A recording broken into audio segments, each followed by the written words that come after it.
आप देख रहे हैं गौरव भारत और मैं हूं आपके साथ विदिशा। माखनलाल चतुर्वेदी राष्ट्रीय पत्रकारिता और संचार विश्वविद्यालय रीवा में आयोजित 2 दिवसीय आजादी का अमृत महोत्सव पर केंद्रित मल्टीमीडिया चित्र प्रदर्शनी केंद्रीय संचार ब्यूरो भोपाल और पत्र सूचना कार्यालय भोपाल के द्वारा 2 दिवसीय 15 और 16 मार्च तक आयोजित की जाने वाली भव्य चित्र प्रदर्शनी का विधिवत शुभारंभ हुआ।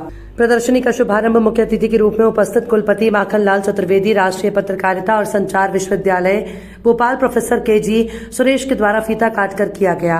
इस अवसर पर विशिष्ट अतिथि के रूप में अवधेश प्रताप सिंह विश्वविद्यालय रीवा के कुलपति प्रोफेसर राजकुमार आचार्य, पूर्व मंत्री मध्य प्रदेश शासन पुष्पराज सिंह, कलेक्टर मनोज पुष्प और पुलिस अधीक्षक नवनीत भसीन, पत्र सूचना कार्यालय भोपाल के अपर महानिदेशक प्रशांत पाटरावे, विजुअल स्टोरी टेलर जयपुर से डॉक्टर तबीना अंजुम सहित अन्य गणमान्य व्यक्ति उपस्थित रहे।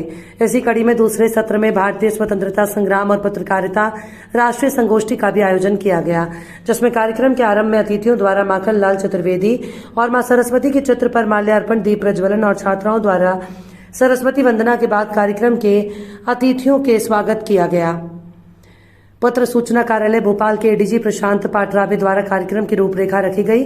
डॉक्टर तबीना अंजुम आजादी के अमृत महोत्सव के इस अवसर पर इस कार्यशाला के महत्व पर अपने विचार रखे। पुराने समय के दृश्यों को देखकर आजादी के अमृत महोत्सव की कहानी को आम जन तक पहुंचाने का ये कार्य बहुत ही महत्वपूर्ण है।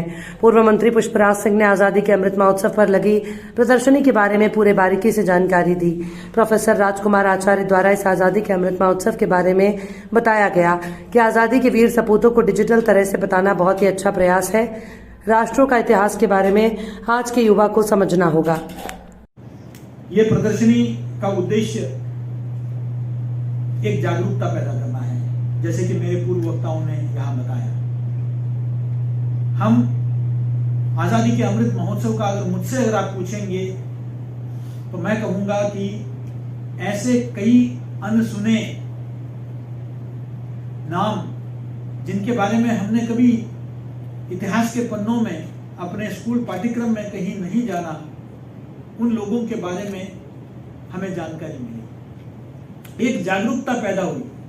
अन्यथा ऐसा लग रहा था कि कुछ मुट्ठी भर लोगों ने देश को आजादी दिलवाई, लेकिन आजादी के अमृत महोत्सव के इस उत्सव के कारण शुरू हुआ लगभग उसी सन काल में, और वो हिंदी का कलकत्ता से पहला अखबार माना गया, उड़ंत मातम।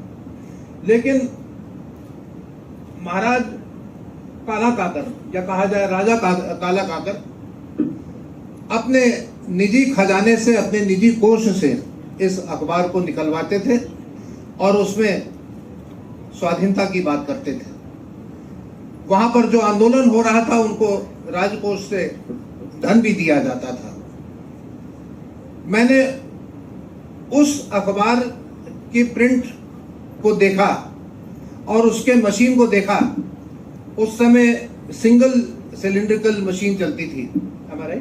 क्या कार्यक्रम किया गया था? केंद्र सरकार के सूचना और प्रसारण मंत्रालय के पत्र सूचना कार्यालय और सीबीसी भोपाल की तरफ से आज़ादी का अमृत महोत्सव इस विषय पर एक मल्टीमीडिया प्रदर्शनी आयोजित की गई थी।